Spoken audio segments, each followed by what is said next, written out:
Radhe Radhe everyone.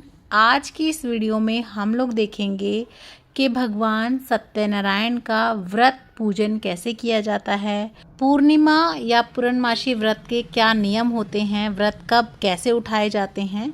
आज की video में हम सभी कुछ जानेंगे, तो वीडियो को बिना स्किप करे एंड तक ज़रूर देखिएगा। तो चलिए वीडियो को शुरू कर लेते हैं। सभी मनोकामनाओं को पूर्ण करने वाला, मनोवांछित फल देने वाला भगवान सत्यनारायण का व्रत या पूर्णमासी का व्रत वैसे तो आप साल के 12 महीने में कभी भी उठा सकते हैं, कोई दिक्कत नहीं है, जैसा कि इसकी कथा कहानी में भी कहते हैं। लेकिन फिर भी अगर आप शरद की पूर्णिमा से उठाते हैं तो वो सबसे उत्तम रहता है। वैसे तो इसे पूर्णिमा का व्रत कहते हैं, लेकिन कभी कभी ये 14 में भी किया जाता है। पूर्णमासी व्रत या सत्यनारायण के व्रत में कसार का इस तरह से प्रसाद बनाया जाता है। यही विशेष प्रसाद होता है आज के दिन। इसमें आप थोड़ा सा घी डाल के आटे को अच्छे से भून लीजिए। उसके अंदर आप कुछ भी मीठा डाल सकते हैं, शक्कर, खांड, चीनी, बूरा, और इसे पंजीरी का प्रसाद भी बोला जाता है। और इसे अच्छे से हम मिक्स कर लेंगे और इसी के साथ साथ बनाया जाता है चरणामृत। उसके लिए हम थोड़ा सा दूध ले लेंगे। दूध आपका कच्चा ही होना चाहिए, उबला हुआ ना हो। इसी में आप 2-3 चम्मच दही डाल लें। साथ ही में हमें चाहिएगी शक्कर या चीनी, बूरा, कुछ भी मीठा आप ले सकते हैं। थोड़ा सा हम शहद डालेंगे और इसमें थोड़ा सा हमें देसी घी डालना है। गाय का हो तो बहुत अच्छी बात, नहीं तो आप कोई भी ले लें। अच्छे से इन्हें मिक्स कर लेंगे। केले का प्रसाद, केले का भोग आप ज़रूर से लगाएं और सभी प्रसाद में आप तुलसा दल ज़रूर से रख लें, वरना आपका जो है प्रसाद पूर्ण नहीं माना जाता। तो ये है हमारा भगवान सत्यनारायण का प्रसाद या पूर्णमासी व्रत का प्रसाद। व्रत के लिए सबसे पहले आप सुबह उठ के स्नान आदि करके अपने मन में संकल्प कर लें कि आज से मैं पूर्णिमा का या फिर पूर्णमासी का, भगवान सत्यनारायण का व्रत उठा रही हूँ या उठा रहा हूँ। उसके बाद आप या तो अलग से चौकी लगा के भी पूजा कर सकते हैं या अपने घर के मंदिर में भी आप पूजन कर सकते हैं। कथा कहने का विशेष महत्व होता है, तो आप चाहें तो सुबह ही कथा कर लें, नहीं तो सबसे उत्तम होता है शाम के समय पर 4 बजे के आसपास कथा करने का। तो आप दोनों में से किसी भी टाइम, सुबह या शाम, कथा पूजन कर सकते हैं। भगवान विष्णु का पूजन किया जाता है। उनकी कोई भी फोटो या मूर्ति आप ले लें। सबसे पहले दिया जोड़ लेंगे और हाथ जोड़ के भगवान से प्रार्थना करेंगे कि वे निर्विघ्न हमारा ये संकल्प संपूर्ण करें।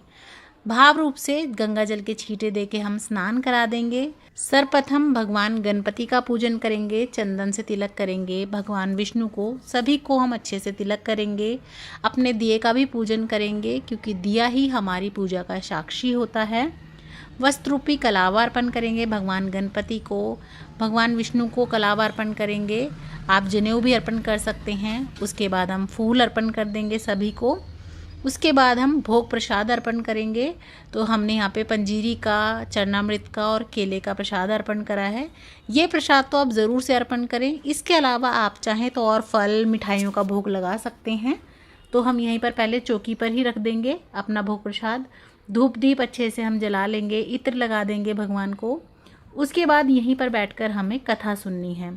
भगवान सत्यनारायण के व्रत में कथा का ही विशेष महत्व होता है, कथा सुनने का विशेष रूप से महत्व होता है। तो हाथ में आप थोड़े से दाने ले लें, फूल ले लें और उसके बाद हम कथा सुनेंगे।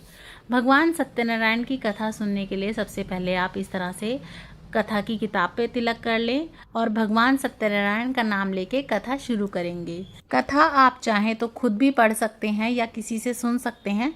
कथा सुनने का विशेष महत्व होता है, तो आप चाहें तो अपने फ़ोन में सुन लें या फिर मेरे चैनल पे भी आपको कथा का वीडियो मिल जाएगा। लिंक डिस्क्रिप्शन बॉक्स में होगा, आप वहाँ से चेक कर सकते हैं।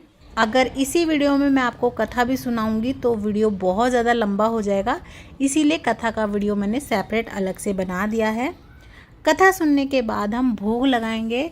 तो इस तरह से हम सबसे पहले चरणामृत से, फिर उसके बाद पंजीरी से भगवान को भोग लगाएंगे।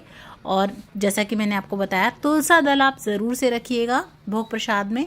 तो सभी चीज़ों को इस तरह से हम भगवान को अर्पण कर देंगे, भोग लगा देंगे। और भोग लगाते समय आप भोग का भजन गा सकते हैं, आओ भोग लगाओ मेरे मोहन वाला। भोग लगाने के बाद आप जल ज़रूर से अर्पण करें भगवान को। भोग लगाने के बाद हम प्रेम पूर्वक आरती करेंगे। सर्वप्रथम भगवान गणपति की आरती करेंगे, उसके बाद भगवान सत्यनारायण की हम आरती करेंगे।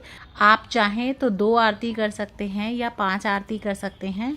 तो इस तरह से प्रेम पूर्वक आप आरती कर लीजिएगा। कथा पूजन अगर आप सुबह करते हैं तब तो कोई दिक्कत नहीं है, आप कर सकते हैं 12 बजे तक भी।